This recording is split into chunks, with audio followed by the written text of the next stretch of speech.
ako sa iyo ay sagana. Can we say that together? Yan po ang ating po topic po ngayong araw na ito. Ano po? At tayo nagpapasalamat sa Panginoon sapagkat we can talk about the fact na sa Panginoon ay sagana. Ano po? Overflow. Not only the availability of supply, but even the second part of this study, focus on overflow. Can we shout it together again? Overflow. Nanais ng Lord na mag-umapaw ka. Ano po, hindi lang dumarating yung pangangailangan mo, mag-uumapaw. Ano po, sabi po ni David, ano po, the Lord is my shepherd, I lack nothing. And part of this subpoint, ano po, ngayon naman yung sabing, my cup overflows, pasasaganain ka, sasagana. At kung makita na yung picture, I would like you to see the picture, ano po, na yung lalagyanan mo, hindi lang napupuno, kundi umaapaw. Yan ang gusto ng Panginoon. And there are at least 3 things I would like to share with you. Ano po? Kaya si Apostle Paul at saka po si David, pareho ng karanasan. Hallelujah. Si Apostle Paul, sa panahon na siya nabilanggo, sa panahon na siya ay tinanggalan ng karapatan bilang Roman soldier, naranasan niya ang overflowing provision ng Panginoon. And just like David, the Old Testament and the New Testament agree na ang Panginoon bilang dakilang pastol, He will, as He would like us to experience an overflowing provision. There are 3 things I would like you to see from Psalm 23. Number 1, it can happen to us because of our connection. Sigan nyo nga together, connection. Pakilakasan po, connection. Sabi po dyan, the Lord is my shepherd. Dahil siya ang shepherd ni David, his cup overflows. Hallelujah. Mga kapatid, mga minamahal, the shepherd-like relationship. Ang sabi niya po, the rod and the staff, they comfort me. At yung kanyang tupa, kawan, ay sumusunod sa kanya. Yung kanya pong staff, ano po, ay sa taas ay meron pong naka-letter U, yun po yung staff, ano po. Tapos sa bandang baba, malaki, yun po yung rod.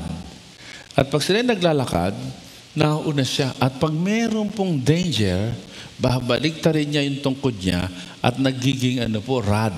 At yun ang kanyang pamalo. Yun ang kanyang panghataw sa lahat ng danger. Ladies and gentlemen, if you are connected with God, because you allow Jesus to come into your life and He has become your shepherd, He is not only promising provision. Alam nyo, aanin mo yung nalalamnan yung timba mo, butas naman. Kasi nga may mga atake ang demonyo sa iyong economic life. Ang Panginoong Diyos, dahil siya ang shepherd natin, siya ang ating proteksyon. Hallelujah. So being our shepherd, David sabi niya, the Lord protected me. Huwag kang magkwenta ng biyaya ng Diyos sa mga pumapasok lang. Pati yung hindi lumalabas, biyaya yon. Hallelujah. Yung hindi ka nagastos dahil sa iyong pagkakasakit, biyayahan. Ano po? So sinasabi ni David, ano po, thy rod and thy staff, they comfort me. Mga kapatid, mga minamahal, when you and I invited the Lord Jesus into our heart, the great shepherd is not only with us, but He came into our lives. Wala bang malakas na palakpak sa bagay na yun? Mas malakas na palakpak. At yan ang esensya ng pangalan ng ating community, Hope of Glory Community. What is Hope of Glory? Colossians 1:27, Christ in you, the hope of glory. Ano po? Ibig sabihin, hindi lang sumasa atin ang Diyos. Nasa atin ang Diyos. Hallelujah. And He is our great shepherd. And because He's our great shepherd, we have the protection sa anumang mga atake ng demonyo. Alam natin sa Biblia, si Job, he was attacked in his economic life. He was attacked sa kanyang health. Ano po? He was attacked sa kanyang relationship. Pero salamat. But at the end of the day, si Job nangunyapit sa dakilang pastol. Ano po? Dahil alam niya, yung connection niya, secured. Kahit wala yung mga blessing. Kaya at the end of the story of Job, na doble lahat ng biyaya. Mga kapatid, mga minamahal, connection. Sige nyo nga, connection. Are you really connected with your great shepherd? Have you really accepted him in your heart? Or do you just believe in your religion? No. We always say time and again that it is actually about relationship. Because the relationship ensures overflow. Ang sabi sa John chapter 15, si Jesus ang puno, tayo ang mga sanga. Pag nakakabit ka sa puno na sanga, tuloy-tuloy yung supply. At mag-overflow yun, mamumunga. Pero kung hindi ka connected, hindi magtutuloy ang supply at walang bunga. That's the very important truth that I would like you to understand. It's not about our effort na magkaroon. It's not about our plans na magkaroon. It's about our connection. Siguro natin lahat. Connection. Because our great shepherd is our protector. He is not only our protector, He is also our guide. Ginaguide niya tayo pagka yung kawan ay lumalakad at mayroong matigas ang ulo, naliligaw. Kakawitin yun nung pastol para ibalik doon sa kawan. At kuminsan yan ang nangyayari sa atin, mga kapatid. Marami tayong pasyahin na padaskol-daskol. Marami tayong pasyahin na tayo lang, hindi natin kinukonsulta siya. Kaya kinakalawit tayo ni Lord para bumalik sa tamang lumalayo sa kapatiran. Tayo nag-isolate ng ating sarili. Kaya kinakalawit ulit tayo ng ating great shepherd pabalik sa kapatiran because the Lord would like to bless you as you journey along with the brethren. Hallelujah. Kaya po yung connection kasi natin sa ating great shepherd leads us to our connection with one another. 1 John chapter 1 verse 3. Ang sabi po, we proclaim to you what we have seen and heard so that you may have fellowship. In other words, connection with us. And our fellowship, in other words, connection, is with Kangino? Kangino? The Father and with His? Sino pangalan? So yun po, the connection guarantees not just the provision, but the overflow. Why? Because He is our rod. He is our protector. Because He is always our guide. Ginaguide ka niya sa tamang desisyon.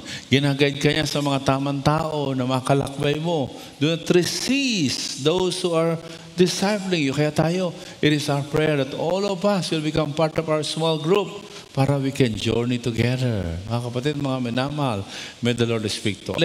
You prepare a table before me. So, bilang shepherd, hindi lang po siya protector. Hindi lang siya nag-guide sa mga tamang desisyon para ikay pagpalain. Ano po? Siya rin po yung pong great shepherd who wants an intimate fellowship with us. Preparing a table before you in the presence of our enemies. Hallelujah. You know, that speaks of intimacy. Not just we are connected, kundi merong closeness. Pakitaas nyo nga po yung inyong dalawang daliri at pagdikitin ninyo. Sabihin nyo, close kami ni Lord. Connected. Connection. Hallelujah.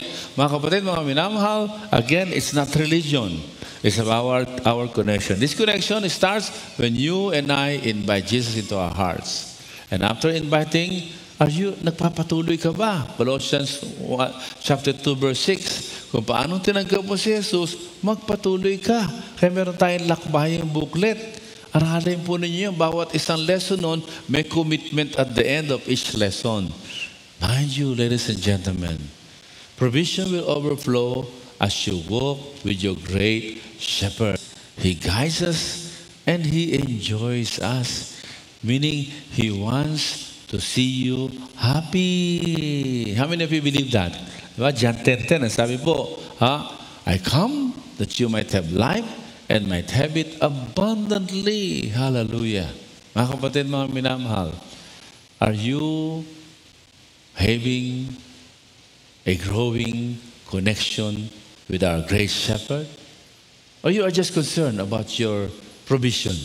You are just concerned about the need for your food, for your shelter, and you forget about connection with our great shepherd. Si David, it was when he lost all his influences, when he lost all his power, that he began to enjoy the connection with a great shepherd. Do not wait for you to experience trials and problems so that at the end of the day you will realize that it is your connection with God that matters. Make God your great shepherd. Connection. Pangalawa po, ano po? Kaya po nasabi ni David na my cup overflows, that the portion that I miss as I recite na nagmamadali ang Psalm 23, ano po? Ano po sabi po niya? My cup overflows. Why? Why? Not just because of connection, but because of our calling. Sabi po, ito po, calling. Ang sabi po ng talata, you anoint my head with oil, and my cup overflows. You anoint my head. Pakibasa nga po together. Want to ready read. The overflowing of our cups is because of the anointing. You know, when God calls a shepherd, He anoints. Because the shepherd has a mission. The shepherd has a mission. He is commissioned to do something. Alam nyo, I could have, thank you very much, used the word commission. Not just connection, but commission. Because David was commissioned to lead the kingdom. The Lord, even in times when nobody would like to be associated with David, God amply provided for him. At ano po ang ating commission? Well, ang sabi ng Acts chapter 1 verse 8, tayo ay mga saksi na yung ating naranasan sa Panginoon ay ibabahagi natin sa iba. Yung may nagtiyaga sa iyo, kaya ikaw ay tumanggap sa Panginoon. Yung merong nangulit sa iyo, kaya ikaw nakadalo sa gawain at nakapakinig. Kaya ikaw nangungulit ka rin para mag-aya na makadalo sa ating church at makapakinig sa ng Word of God. Praise the Lord.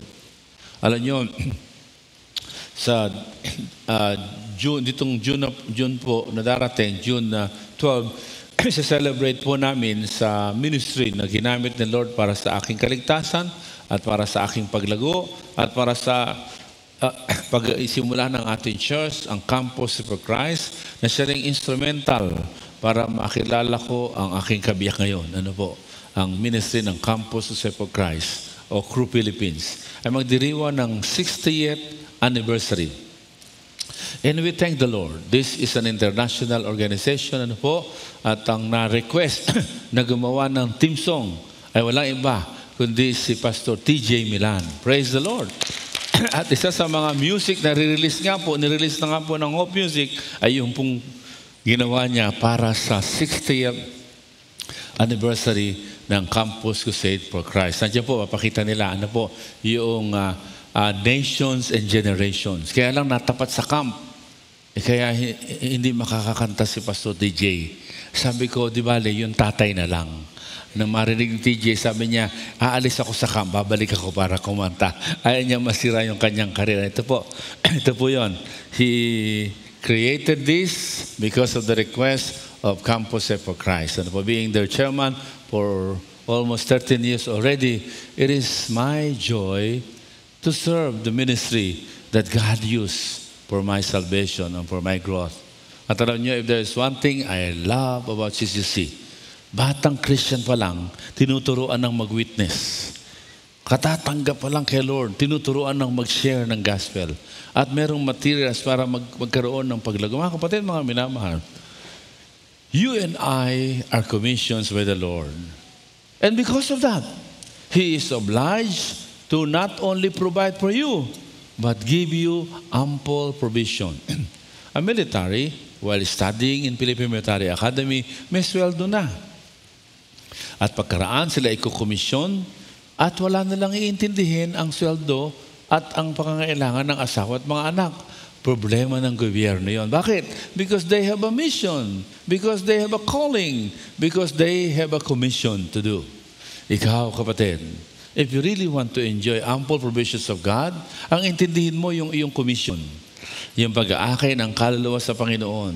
Yung pagpapatotoo para may makakilala sa Kanya. And God is obliged to pour out upon you His blessing. Ano sabi ng Matthew 6:33? Seek ye first the kingdom of God and His righteousness. And ilan? All of these things will be given to you as well. Mga kapatid, kaya po meron tayong camp. Ang pamagat ng camp natin, ano nga? Anong pamagat ng camp ng youth? Anong pamagat? Unashamed. Romans 1:16. Sabi ng Romans 16, I am not ashamed of the gospel.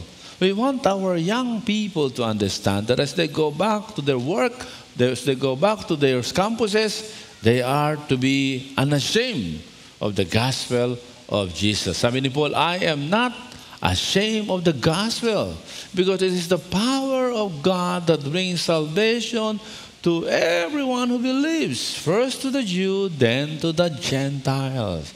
Mga kapatid, mga manama, kailan ka huli na nag-anyaya para may makakilala sa Panginoon at makapakinig ng gospel? Kailan ka huli na ibinahagi mo kung paano mo tinanggap si Kristo sa iba? When was that last time? Alam nyo, if you really want ample provision, very clear ang Bible. Intindihin mo ang commission mo. You and I have been anointed to become witness for the Lord, and He will take care of our needs. Can you hear that? Amen? He will take care. He cares for all of us. Ano po? Kaya mga kapatid, mga minamahal, may the Lord speak to our hearts. The calling is very clear. We can just show the 3 points and some points ito, but let me just say, maliwanag po sa Panginoon, sa atin ng Panginoon na you and I, having received that gospel, are appointed to share the same. And we are empowered, Acts 1:8, ng Panginoon, to become witness. Buksan mo lang bibig mo, ang Holy Spirit ang siyang kikilos. At mag-overflow ang kanyang mayamang biyaya. Pangatlo at panghuli, it's not just about the calling, it's not just about the connection, but it's about the character. Everybody shout and say character. Character of God. Ano po sabi po ng talata? Ano po? Surely goodness and mercy shall follow me all the days of my life. It's about the character of God. Kung i-review ko ang outline ko na yan, gagamitin ko na yung salitang consistency. Ano po? Consistency to His character. Maganda yung talatang binigay sa atin ni Sister Praise kanina. 2 Timothy 2:13. Tama ba? Praise? Can we read that? Ano po? Ang sabi po dyan, kahit tayo ay hindi tapat, siya ay nananatiling tapat. It's not about you and me. It's about the very character of God. So kaya settled na kay God. Gusto niyang ibuhos. Kung nakadalo kayo sa ating couples kahapon, ano po, yung ating couples dinner date and marriage enrichment. Ang ganda ng patutuon ng Abilino couple. Ano po? Sa maraming pagkakataon na naisara ang mga pintuan para sa kanila, they never question God and His promises. Sa mga panahon, nung panahon wala silang matirhan, duyan lamang, karton lamang dyan sa palengke, they never question God. But they continue to trust the character of God. Sa mga panahon na kailangan nilang bumili ng sasakyan, they just go and look for vehicle like they have money. At nung nakita sila ng truck, sabi niya, pwede ko bang bilhin ho yan? O sige, magkano pera mo? Wala po. Pwede ho ba utang? Sabi niya, bakit pa utang? Hindi mo kilala. So, ang lakas ng loob nila because they know their God. They know their God. Hindi sila na malimos. So sabi nila, babayaran namin. At nagulat sa kanya. Sabi niya, dadalawin ko yung pwesto mo. Nandalawin yung pwesto dyan sa palengke. Nakita, sa karton lang sila, sa duyan lang, at doon lang sa tabi ng ilog. Pero nakita yung kanilang determination, nakita ang Panginoon sa kanilang buhay. Kaya, miracle upon miracle, pinautang sa kanila yung track. Palapakan niya natin ang Panginoon. And they have several points in their journey together. Pinalaya sila nung malakas na yung tindahan nila. They did not question the character of God. Bakit naman ho ganito? Hindi. Alam nila na ang Diyos ay may plano. And they just continue to hold on. Nakakita sila ng panibagong pwesto. Noong 5 taon na, lumakas, nagka-interest yung may-ari, pinalaya sila, minumura pa sila. At gustong gumanti na sana nung anak nila at pumato, sabi, wag, sa Diyos tayo manangan. At nilehan nila. Ang sarap pong pakinggan yung istorya ng Diyos sa buhay po ng bawat isa sa atin. How the Lord in His very character will always allow you and me to experience His ample provision. Sabi niyan, surely goodness and mercy shall follow me all the days of my life. Never ever question God's willingness to amply supply. Kaya sabi nila, nung sila pinapaalis, hindi na tinanong ang Diyos. Ang tinanong doon nila sarili nila, ano kaya problema natin?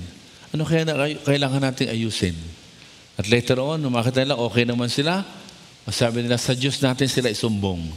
And God in His character show blessing upon blessing to a Abilino couple. Mga kapatid, mga minamahal, this is not only true to that couple, it is also true to everyone who belongs to the flocks of God. Are you belonging in God's flock? Is Jesus really your shepherd?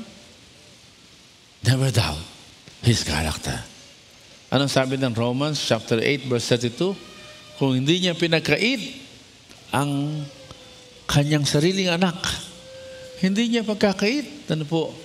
God who did not spare His own Son but gave Him up for us all, how will He not also along with Him graciously give us all things? Mga kapatid, mga minamahal, may the Holy Spirit speak to all of us right now. Do you come to a point where you are questioning God? Oh, may the Lord show mercy upon you. It's never about God wanting you to suffer. No. As far as He is concerned, He wants to pour out blessing. And He actually did that. At sabi ng Romans 8:32, meron na nga siyang paunang ebidensya. Ang kailangan lang, patuloy na maging malapit ka sa dakilang pastol. Yung connection mo. Dahil ikay connected, you'll never ever doubt that the Lord will provide for you. At yung commission mo, yung calling mo, yung anointing mo. At when you focus on your mission to share the gospel, to lead people to the Lord, hallelujah, God will pour out upon you blessing upon blessing. At sa mga panahon na ikay dumadaan sa pagsubok ng buhay, kapatid, always remember that God can never deny His very character. 2 Timothy 2:13, ano po sabi doon? Even though we become unfaithful, but He in His very character remains faithful. And He cannot disown His goodness, His mercy upon all of us. Kanina meron tayong kinanta. And I would like them to sing that song again tungkol sa katotohanan ng talata pong ito. That the Lord is faithful. How many of you believe that the Lord is faithful? Can you hear louder amen? Can you really say a louder amen with conviction? Amen. Hallelujah.